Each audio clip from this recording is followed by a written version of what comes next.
Hello, and welcome back to the Richard Taliaferro podcast, where we take a look at career insights and give advice to career changers.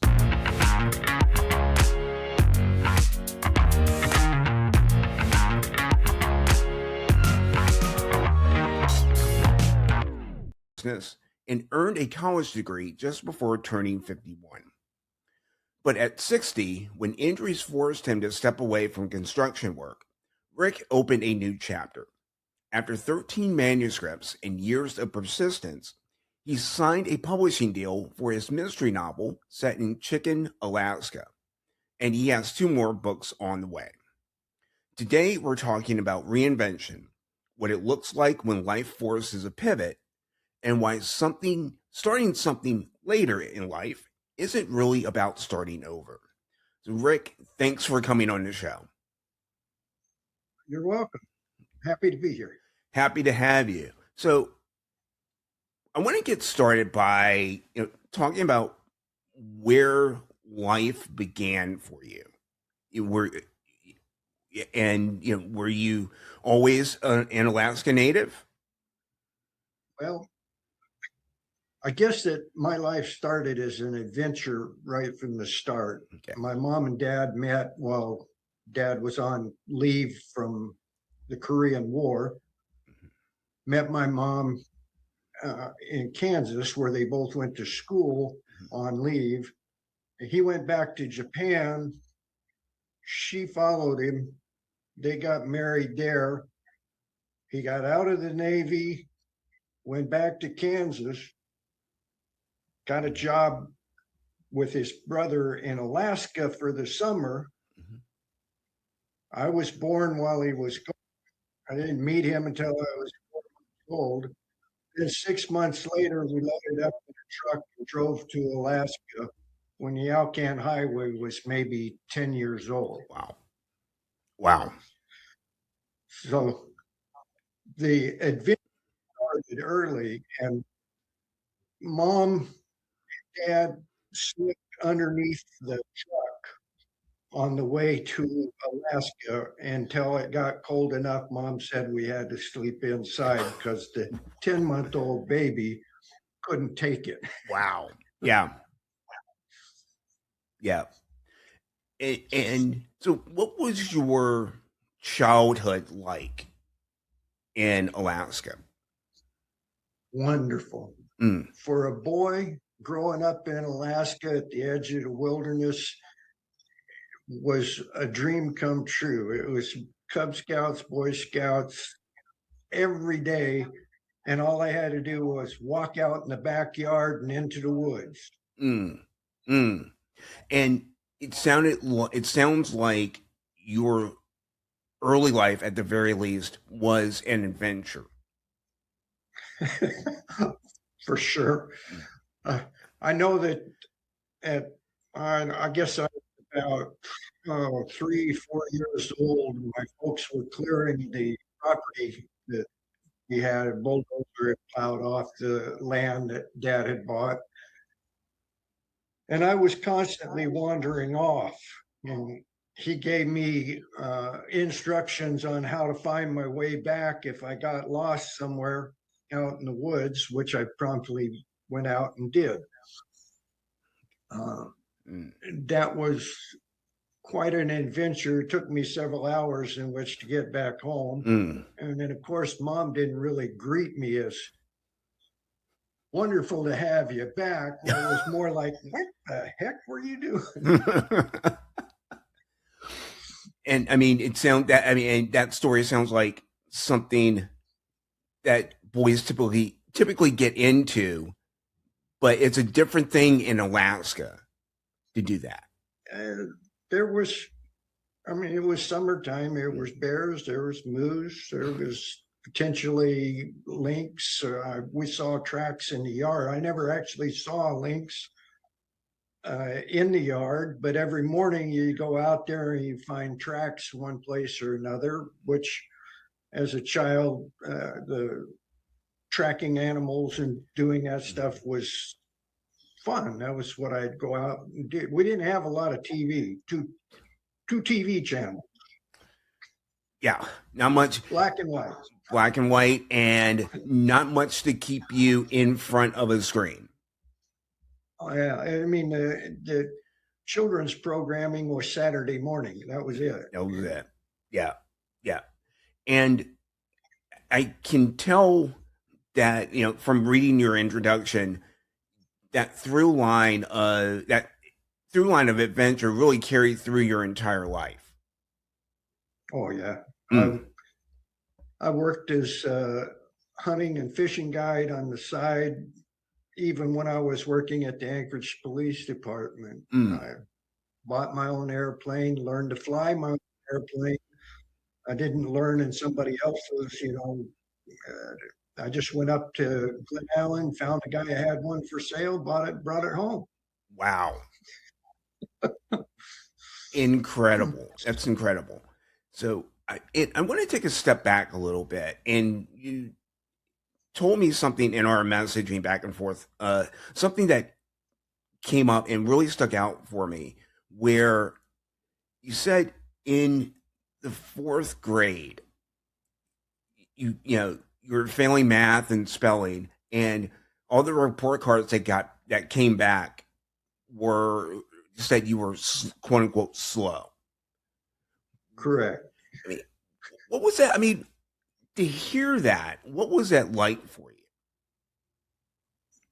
Well, I really didn't pay a whole lot of attention to it because I didn't pay a whole lot of attention to anything at the time. Okay. I guess they would nowadays say I had ADD, but I'd be in class and I'm flying my little airplanes, and then I'd get rapped on the knuckles Mm-hmm. and say, "Wake up, get back in the class," that sort of thing. But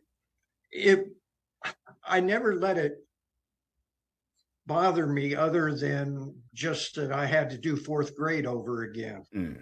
Mm. And I took it as a setback and just kept going. Okay. Uh, Okay. of course, from later on, when my daughter at fourth grade was getting these same kind of report cards and so forth, I discovered that I had somehow or another figured out how to deal with a problem I didn't know I had. Okay. And that was dyslexia. Okay.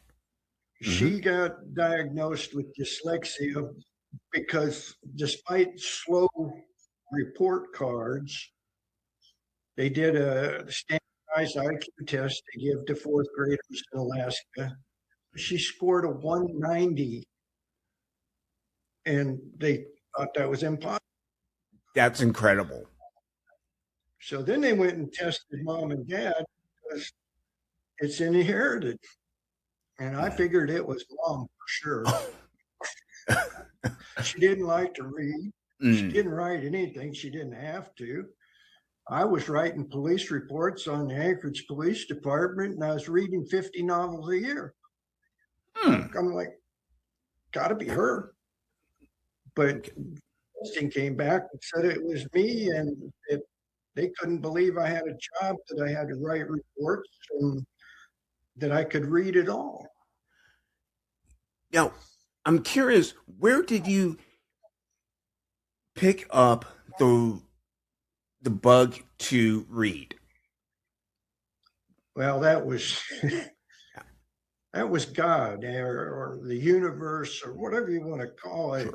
Sure. When I got out of the Army, I needed a job. It's the middle of the winter. You take a job where you can get it, and it happened to be on the Alaska pipeline construction. I initially went to Fairbanks for training, then to Sheep Creek for a month or so, and then I ended up in Glen Allen, and then stationed at the sourdough pipe yard. And he had about 40 miles of 48-inch pipe and nothing else. And I sat out there in a pickup truck that first night for 12 hours with nothing to do but the northern lights and the trees grow. And at 55 below zero, they just don't grow very fast. Sure. that caused me, I had to find a way to entertain myself while I was there alone. And I went back to the camp. The camp had a 3-shelf bookshelf about 3 foot high. Mhm. And I found the smallest book I could find in there, which turned out to be Lewis Quick and the Dead. Okay. And I read that book over about 3 days. Mm. But by the time I left there 6 weeks later, I had read almost everything on that bookshelf, discovered I really liked reading Lewis more, and went on to read virtually everything else he put in print. Interesting. Incredible. Incredible. And I'm wondering, between your daughter's diagnosis of dyslexia and yours, did that create any obstacles for you? No, it kind of was a springboard, if anything, based on what they were telling me. After doing I was like a hamster in a lab for a few days, while they figured out how I had learned to read on my own and how I learned to write reports and so forth. And I discovered that I had overcome, without knowing it, a disability and thrived. It just meant that, to me, that I could do pretty much anything I wanted to set my mind to. Mm-hmm. Well, I had that one exception, which was air traffic control school. Oh, okay. I went to air traffic control school and I barely failed. I passed all of the written, all of the testing that was academic, but the actual trials where you went through and were tested on directing traffic, which didn't really exist, fortunately for the public, but I had missed making it by about 2 points. Oh, wow. And the instructor asked me, did I want to go back and audit the course and see if I could find those 2 points and get a passing grade. And I told him no. After 3 months, I'd learned that I did not want to be an air traffic controller. But I also, I don't know if it's a premonition or just a notion that probably it wasn't safe for me to be a traffic controller. That was before I found out I had dyslexia. Interesting. So it was a good thing. Right. And the timing worked out in your favor. Correct. Yeah. And I'm also curious, sort of taking a step back, and the dyslexia could be seen as an obstacle, could have been seen as an obstacle for you. And how were you able to turn that into a tool for you? Well, one of the things that happened was after a divorce and a career change and ending up in Virginia, I decided I needed to go to college. Something I hadn't thought about or even considered possible when I left high school or all the way through till I got there, and said, well, I want a job that pays well, and I'm on the East Coast. Everybody was in tech. So I decided to get a computer information degree that took me 6 years working nights, paying for it as I went, and holding down a full-time job. And my wife says the only reason I got through it was because Microsoft Word came up with spell check. But okay. I did graduate. I graduated with honors, and fantastic. I probably would not have thought make it before.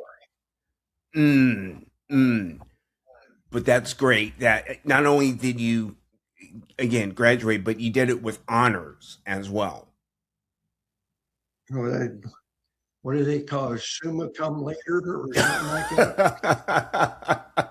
I came way later. No, indeed, but you came through, and that's really, I think, important for people to understand and to gather up is that you don't sometimes things in our life, our accomplishments in life, don't necessarily come on a fixed timeline. They come when they come. I had a GPA when I graduated at 3.98. Whew. And considering that I was slow in fourth grade, I thought that was a pretty big jump. That is a pretty big jump indeed. Indeed. And it speaks to me, it speaks to all the work that you put in those intervening years to get to that point.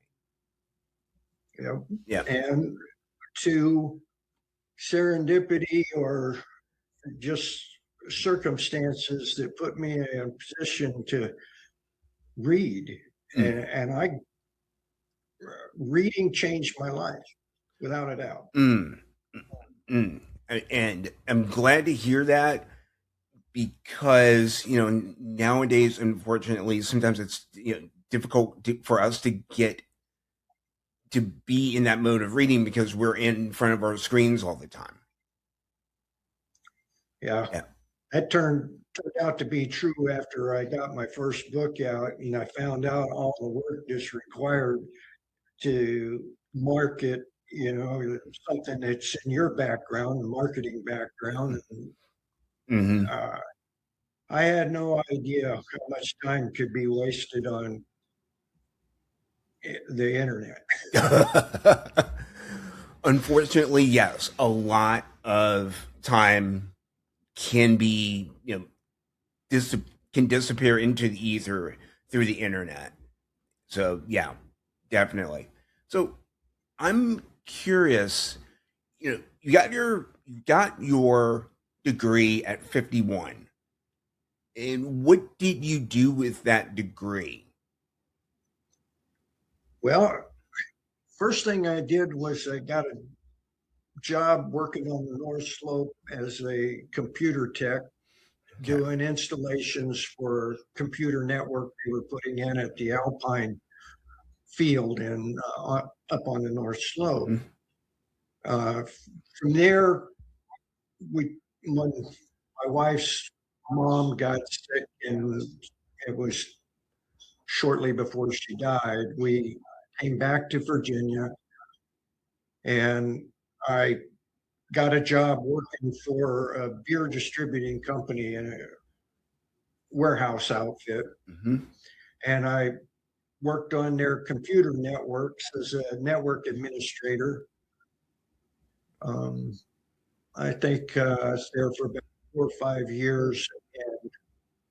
And during that time, my first hip went out.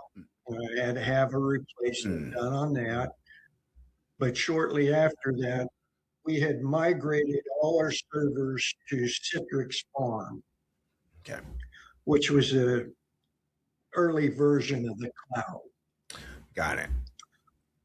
So we moved all that to Chicago, and they told me I could either move to Chicago or I could find a different job. Oh, God. Right. Yeah. And I chose to go to work for myself. Okay. And and you talked about getting your first hip replaced. And how much longer was it before it? Well, so the company, the company and you decided to part ways. So, and what did you do in that after that? Well, I started my own company. I had worked my way through college as a maintenance tech for a large apartment complex, a 750 unit complex. And I was pretty good at handyman stuff. And I had built homes and things while I was growing up as part-time jobs. Uh, Everybody pretty much did everything themselves in Alaska at the time when I grew up. So I knew a little plumbing, a little electric, a little framing, could basically take care of anything. So I said, well, I'll sell myself as a handyman. And that's where I met Debra, who introduced us. Mm-hmm. And I spent the next 10 years working for other people, fixing problems that they had with their homes in one form or another, including adding additions to their homes or refinishing a basement or all kinds of things like that. Yeah. Mm-hmm. So, of course, yeah, that came to a unfortunate end, or maybe fortunate, I guess, depending on how you look at it. Okay. So what happened? Well, first thing that happened was my other hip went out. Timing was terrible. It was coming up on our slow season. I didn't have enough work to keep a crew busy or somebody to run a crew without me. And then my mom called me on the phone and said that she had pancreatic cancer and she was going to die. That was unfortunate. Yes. A few months, well, a year or so before, when we had hit another slow spot, I had taken a temporary job on the North Slope 6 weeks while they were waiting for the end of the season, but they didn't want a permanent employee. Okay. So they stuck me out on the ice road up on the North Slope going out to Spy Island, and I was out there for 12 hours a day, every night for 6 weeks, with nothing to do. Yeah. And I had picked up 5 books that my friend from the Anchorage Police Department, Wayne Vance, had written. And I took those 5 books with me, along with what was already up there in the library, and I read all of them. I said, well, if Wayne could write a book, then surely I could write a book. Okay, right. So I started on a short story that had evolved into a novel. And before my mom's announcement, she had been acting as my editor, trying to help me make it into a sound book. Incredible. That led to an agent, thought she could sell the book. Turned out that didn't work out. I did have one offer for the book, but they didn't want to do anything. They just wanted to hold on to it for 6 months without doing anything. And no guarantee it would actually turn into a contract. Sure. So I said no. We parted ways. And I started doing some in-depth research on being an author rather than just writing a book. Okay. Through that, I met, well, not met in person, but email or on the phone, met Brad Thor and Rick Campbell. Rick I met later at a book signing at the Navy Yard here in D.C.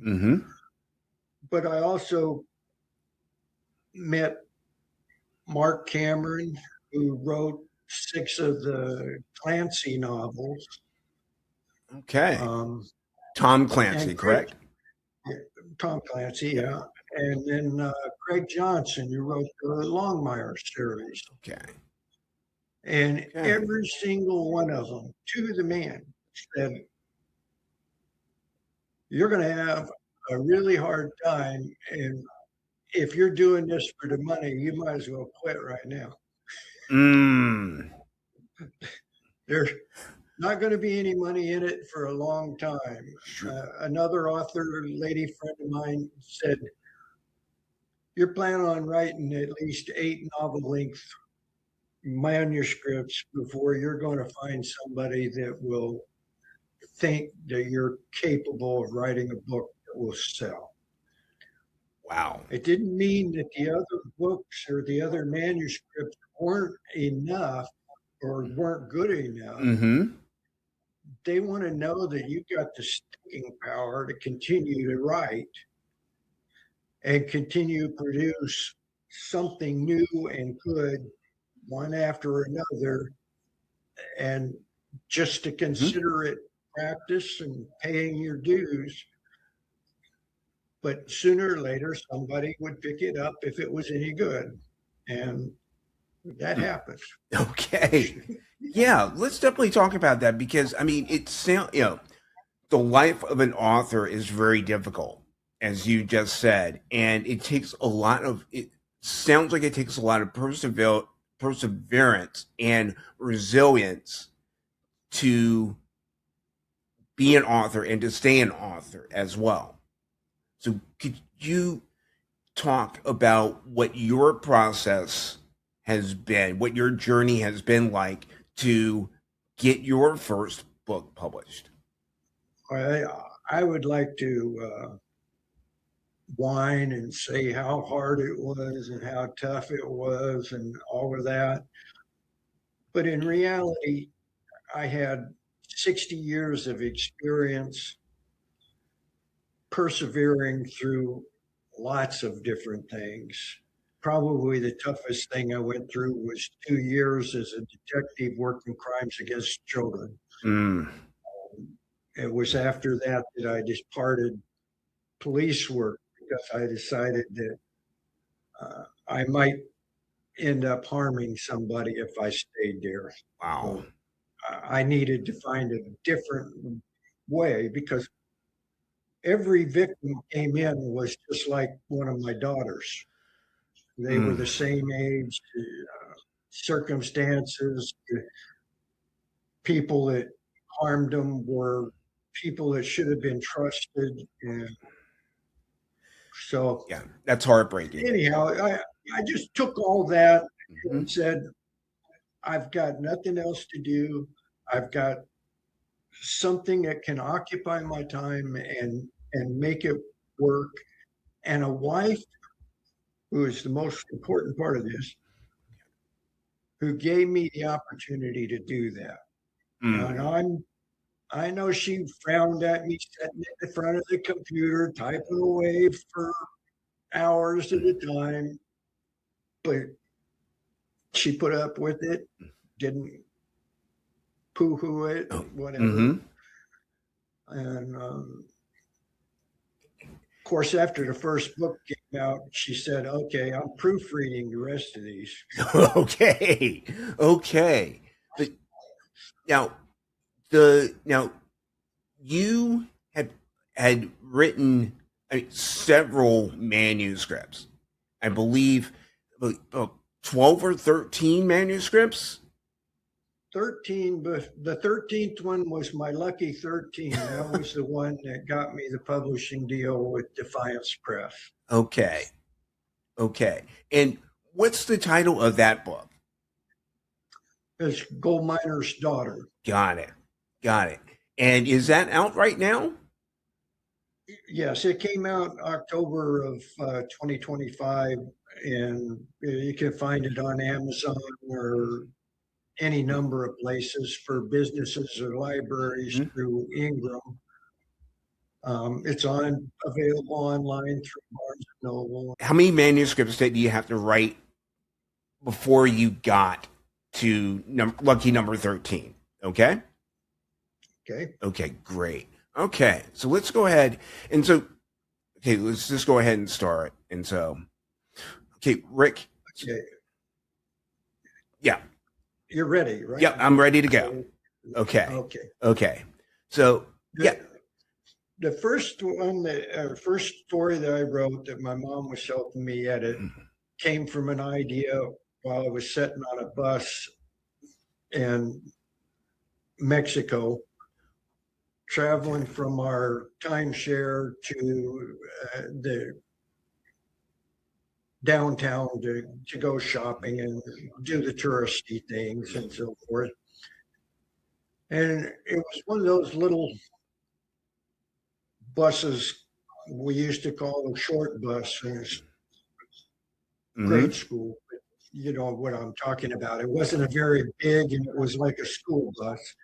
And I'm thinking, I said, what if something happened and here, my passport's back at the room and I needed to get out of Mexico. Why would I need to get out of Mexico? And I just came up with this big elaborate thing that caused him to be running from the police and having to make a 1,200-mile hike out of Mexico to the U.S.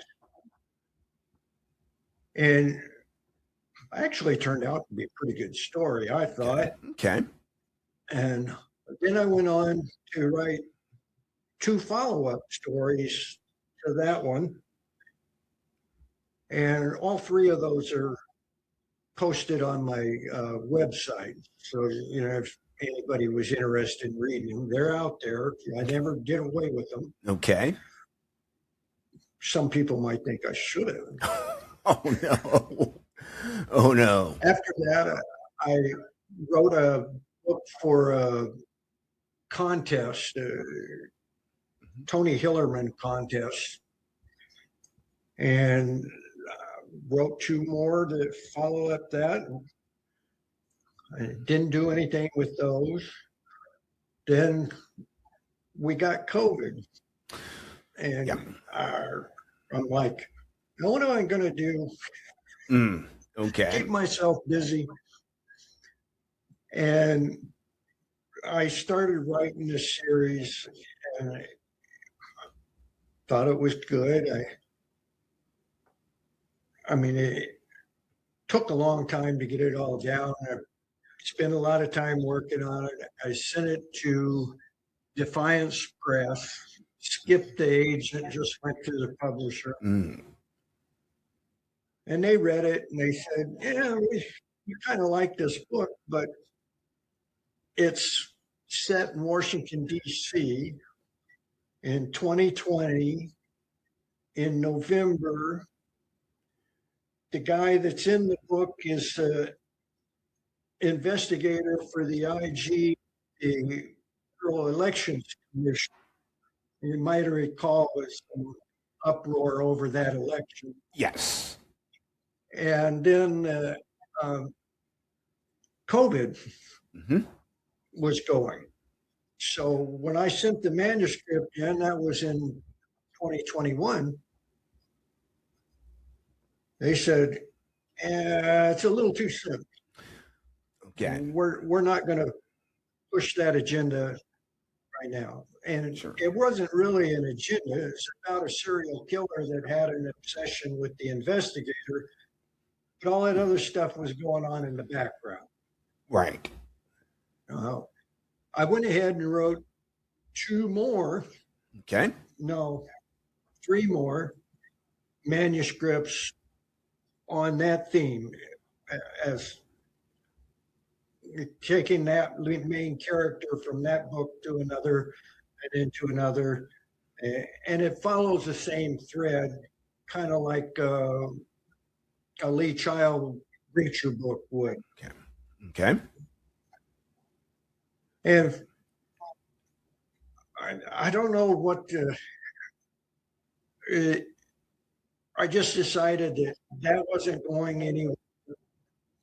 And commiserating with a friend on Facebook, I said, I need to do something different. I liked writing the books that were based in Alaska. And she was a friend from grade school all the way through high school. Her dad had been a coach and geology teacher at the high school. So I played basketball, track, football, cross country, all that stuff. And she was a cheerleader on a cheerleading team as a captain by the time she got out of high school.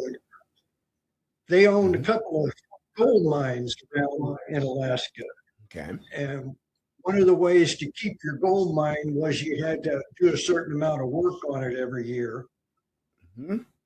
And he would take kids from the high school out to his gold mine and they'd do that work for him. Mm-hmm. And then he'd turn in, whatever he got from it and keep his mine.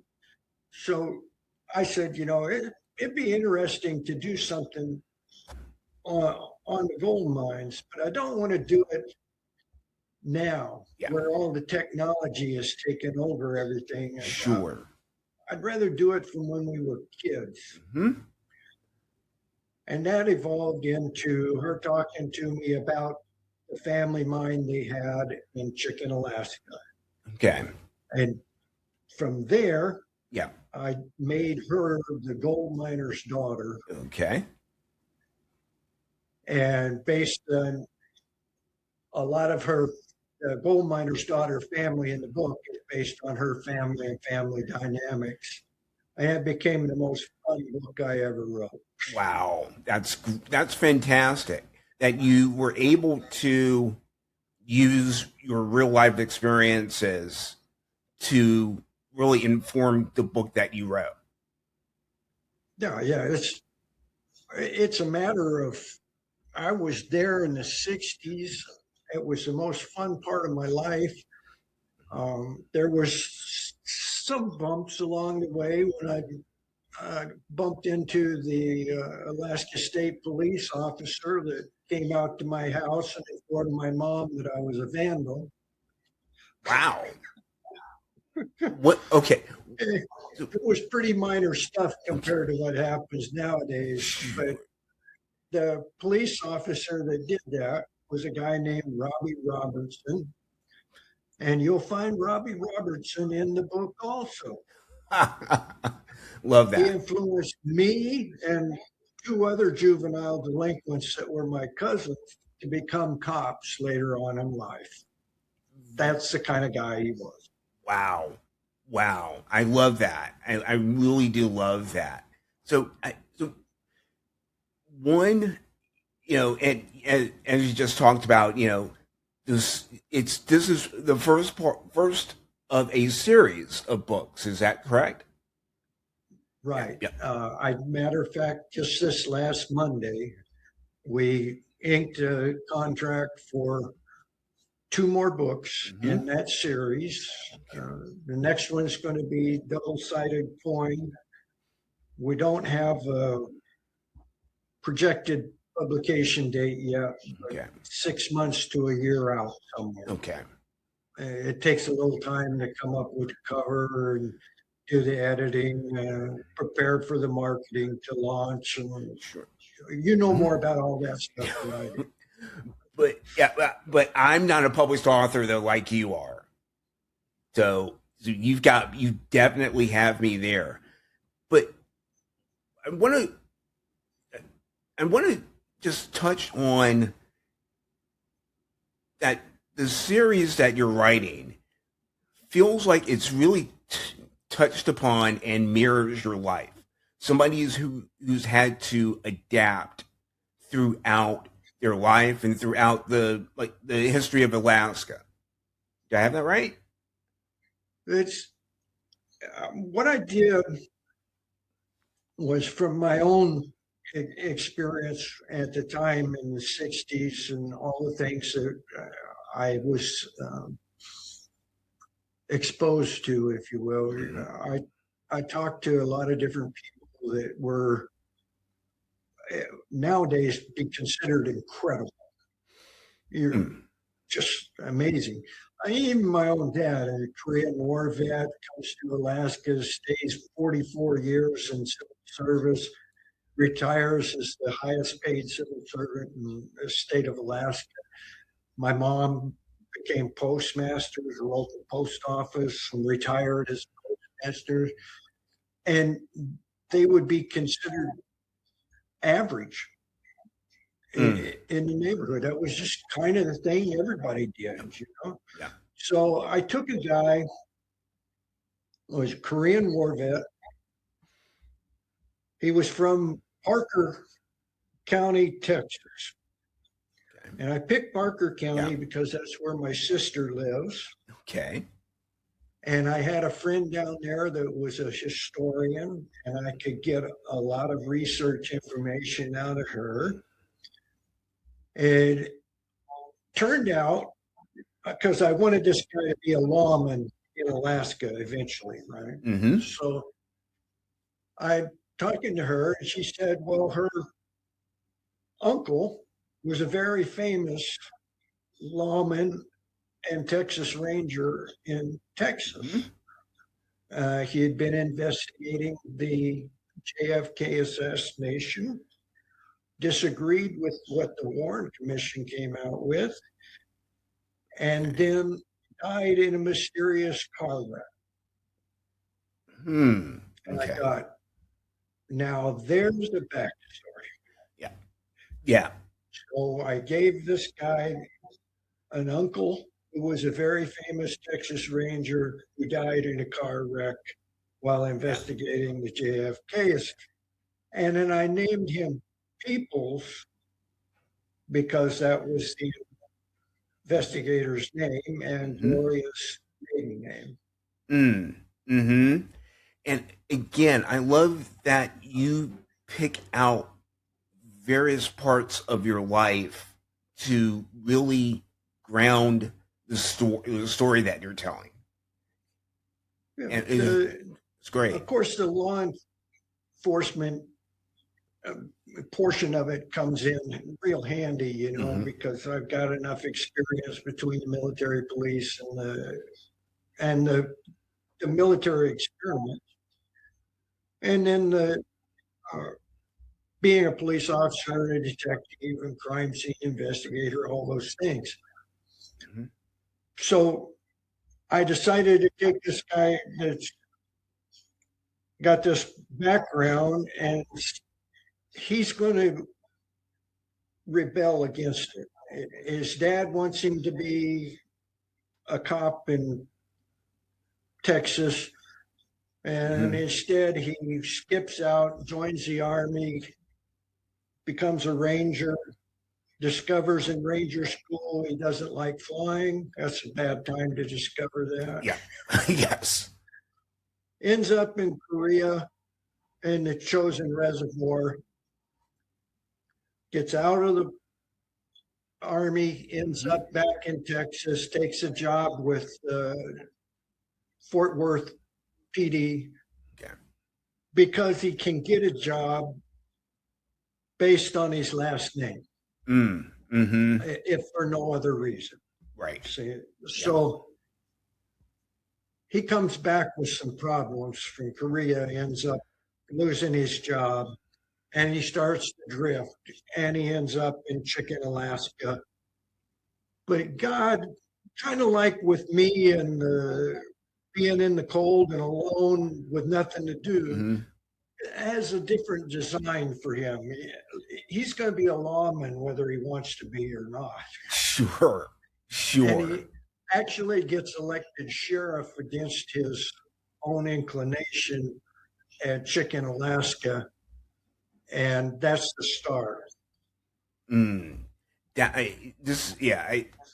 sounds like it's a fascinating story, fascinating novel to sit down with and to read. Yeah. Well, thank you. I appreciate that. Yeah. So about to wrap up today, and Rick, your story has been, in listening to, it's been fascinating because your life has taken so many different twists and turns, and you've come up against some obstacles in your life, and you didn't quit through any of that. And I'm wondering, what kind of advice would you have for someone who's in a career that they're looking to maybe do something different, get out of, and do something completely different.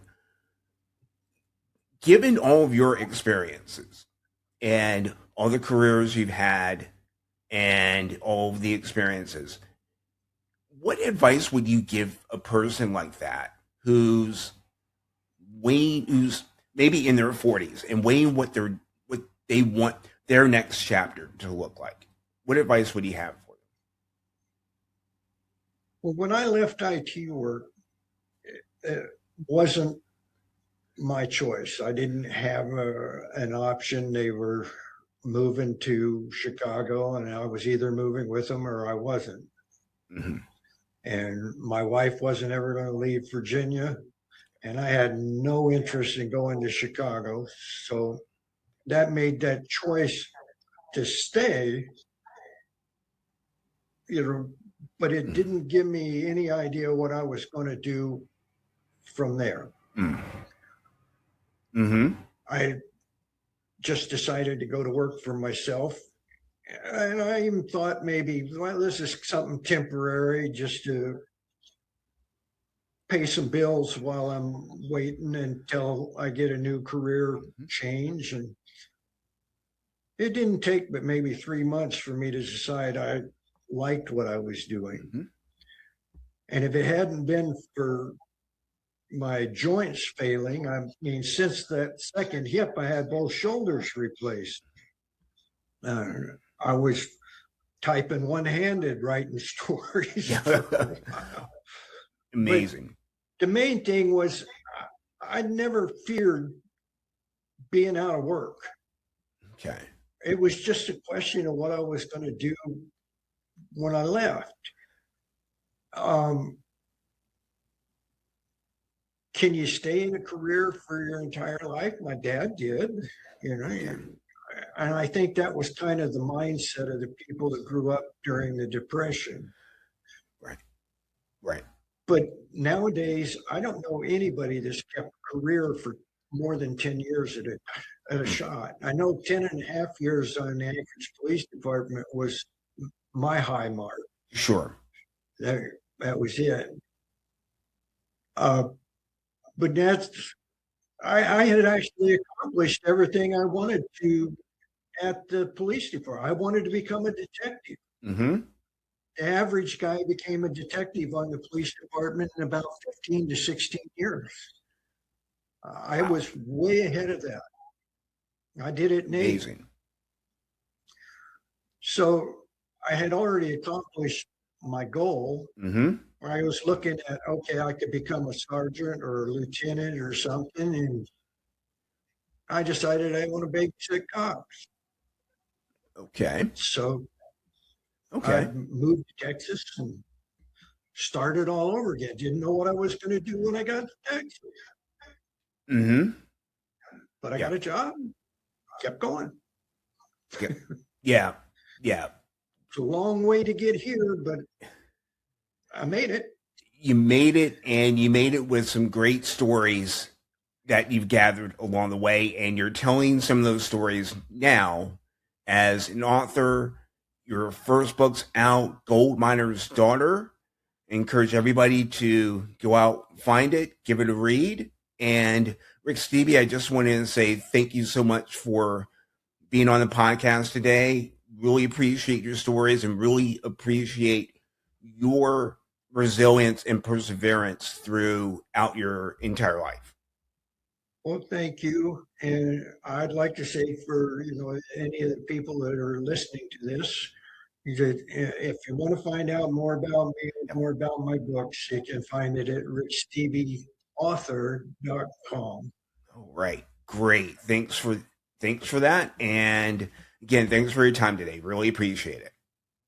I appreciate you having me on. And again, I thank Debra for introducing us. Indeed. If you're looking for work that works for you, come find me at richardtaliaferro.com. Thanks for listening, and talk to you next week.